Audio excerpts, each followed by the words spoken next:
আওয়ামী লীগ ওই ৭২-এর পর থেকে যে সমস্ত ইতিহাস যেগুলো আমাদেরকে শুনিয়েছে শোনাচ্ছে এর অনেক কিছুই বোগাস। ইতিহাসের ভূমিকা নিয়ে নানান ধরনের বাহাস বিতর্ক দেখেছি, সেখানে আওয়ামী লীগ টপে ছিল। তো আমার কাছে এই ২৪-এর গণ অভ্যুত্থানের পরিস্থিতি দেখে মনে হচ্ছে যে আওয়ামী লীগ ওই ৭২-এর পর থেকে যে সমস্ত ইতিহাস যেগুলো আমাদেরকে শুনিয়েছে শোনাচ্ছে এর অনেক কিছুই বোগাস। আজকে এই ২৪-এর জুলাই গণ অভ্যুত্থান ধরেন ব্যক্তিগত তারেক ভাইকে, আমরা তারেক রহমানকে অনেকে তুচ্ছ তাচ্ছিল্য করে তারেক বলেন, মধু তারেক বলেন, তার যে ভূমিকা এইটা বাংলাদেশের ব্যক্তিগতভাবে ইন্ডিভিজুয়ালি কয়টা মানুষের আছে?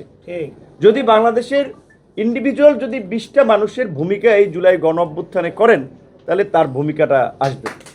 এবং এই জুলাই গণ অভ্যুত্থানে সে যে এই আইন শৃঙ্খলা বাহিনীর এপিসির তার সহকর্মী সহ তারা ওইখানে দখল করে সে সময়ে যে সাহস দেখিয়েছিল এটি কিন্তু বাংলাদেশের মানুষকে দুঃসাহসী হতে উৎসাহিত করেছিল।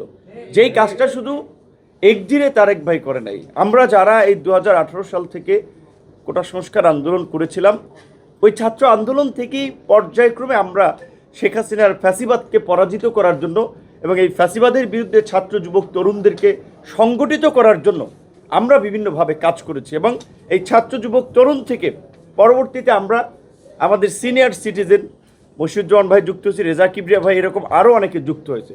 হয়তো আমাদের অনভিজ্ঞতা এবং রাষ্ট্রযন্ত্রের বর্বরতা এবং বিশেষ করে রাষ্ট্রের বলা চলে বিভিন্ন policy, divide and rule policy, নানান কারণে আমাদের ভুল বোঝাবুঝি বা বিভিন্ন ঘটনার প্রেক্ষাপটে আমাদের একটা বিভাজন তৈরি হয়েছিল। বাট মূল লড়াই কিন্তু আমরা কেউ বিচ্ছিন্ন হইনি। মূল লড়াইয়ের মাঠে আমরা ছিলাম। হয়তো আমাদের প্ল্যাটফর্ম কিংবা আমরা এক এক জায়গায় এক এক প্ল্যাটফর্ম থেকে কথা বলেছি, বাট মূল লড়াইয়ে কিন্তু এই লোকগুলো ছিল। আজকে এই অফিসে আমরা এখানে প্রথমে ১৪ তলায়, পরে ৫ তলায় আমরা আমাদের কার্যক্রম চালিয়েছি। আজকের উপদেষ্টা হয়েছে ইন্টারিম গভর্নমেন্টের সময়। এই অফিস থেকেই তাদের আমরা সংবর্ধনা, তাদের রাজনৈতিক হাতে খড়ি থেকে অনেক কিছু আমরা এখান থেকে করিয়েছি। তো আজকে এই জুলাই গণ অভ্যুত্থানে এই জুলাই জাদুঘরে তারেক ভাইয়ের কোনো ছবি নাই। এমনকি আমরা যে এত আন্দোলন সংগ্রাম করলাম আমাদের একটা ছবি আমরা খুঁজে পাই না।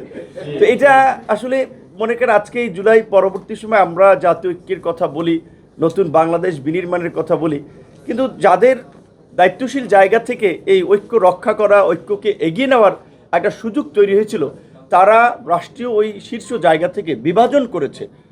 যাদের ত্যাগ আছে, যাদের ভূমিকা আছে, তাদেরকে অবমূল্যায়ন করা হয়েছে। তো সেই জায়গা থেকে আমি মনে হচ্ছে অন্তত আমাদের ভিন্ন প্ল্যাটফর্ম হলেও আমাদের এই আজকের এই পরিবর্তিত প্রেক্ষাপটের নায়ক এই সহযোদ্ধাদের মধ্যে একটা ঐক্য, আলাপ আলোচনা, মতবিনিময় থাকা দরকার। এবং আজকে এই একটা সময়োপযোগী বিষয়ে রাজনৈতিক দল হিসেবে আমজনতার দল তারা বেশ কিছু সাজেশন প্রস্তাবনা দিয়েছে। এখান থেকে আমি যদি মনে করি যে ২-৪টা সাজেশন ইম্পর্টেন্ট, আমি